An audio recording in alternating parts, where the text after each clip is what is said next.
বাজারে উঠতে শুরু করেছে সোনালী আঁশ পাট। চাষিরা বলছেন পাটের দাম গেল বছরের তুলনায় কিছুটা বেশি। এ নিয়ে আরও জানাতে টাঙ্গাইলের ঐতিহ্যবাহী যুগনি হাট থেকে সরাসরি যুক্ত হয়েছেন কাউসার আহমেদ। কাউসার, প্রতিমন পাট কত টাকায় বিক্রি হচ্ছে? দাম নিয়ে বিক্রেতারা কি বলছেন? রাত্রি আজকের যে বাজারটি যাচ্ছে সেটি হচ্ছে আকার ও মান ভেদে প্রতি মন পাট ৩ থেকে ৪ হাজার টাকা দরে বিক্রি হচ্ছে। যারা প্রান্তিক পর্যায়ের চাষি যারা রয়েছেন তারা বলছেন যে গেল কয়েক বছরের তুলনায় এবছর পাটের দাম কিছুটা বেশি। তারা বলছেন যে প্রতি মন পাটে ৪ থেকে ৫০০ টাকা পর্যন্ত বেড়েছে। এছাড়াও যারা ব্যবসায়ী এবং চাষি রয়েছেন তারা বলছেন যে গেল ১৫ দিনের তুলনায় পাটের দাম কমেছে প্রতি মনে ১৫০ থেকে ২০০ টাকা পর্যন্ত।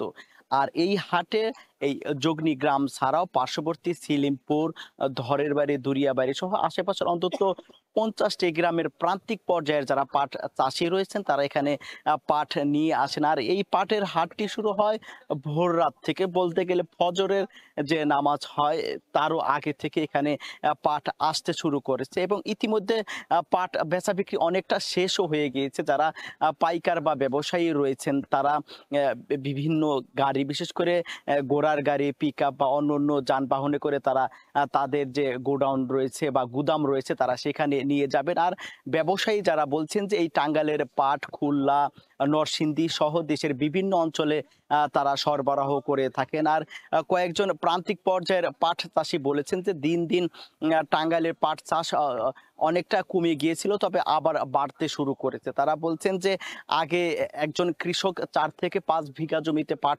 চাষ করলেও এখন তিনি ১.৫ থেকে ২ বিঘা পর্যন্ত করছেন। মাঝখানে তারা পাট চাষ বন্ধই করে দিয়েছিল। আর এদিকে জেলায় প্রায় ২০,০০০ হেক্টর জমিতে পাটের চাষ হয়েছে। তবে কৃষকরা অভিযোগ করেছেন যে সরকারের পক্ষ থেকে পাটের বীজ ও সার দেওয়া হলে প্রান্তিক পর্যায়ের যারা রয়েছেন তারা পাননি। এ বিষয়ে তারা ক্ষোভ প্রকাশ করেছেন। আর এই হাটের ইজারাদার জানিয়েছেন যে প্রতি হাটে ৪ থেকে ৪৫০ মণ পাট বিক্রি হয়, যেখানে প্রায় ২০ থেকে ২২ লাখ টাকার বাণিজ্য হয়। এই হাটের ইজারাদার জানিয়েছেন যে এটি একটি ঐতিহ্যবাহী হাট ছিল, তবে পাটের চাষ কমে যাওয়ার কারণে সেটি কমে গিয়েছে। তিনি বলেছেন যে প্রায় ২ যুগ আগেও এই হাটে প্রায় ২ থেকে আড়াই হাজার মণ পাট বিক্রি হতো। তো রাত্রি এই ছিল আমার কাছে টাঙ্গাইলের পাটের দরদাম নিয়ে সবশেষ তথ্য।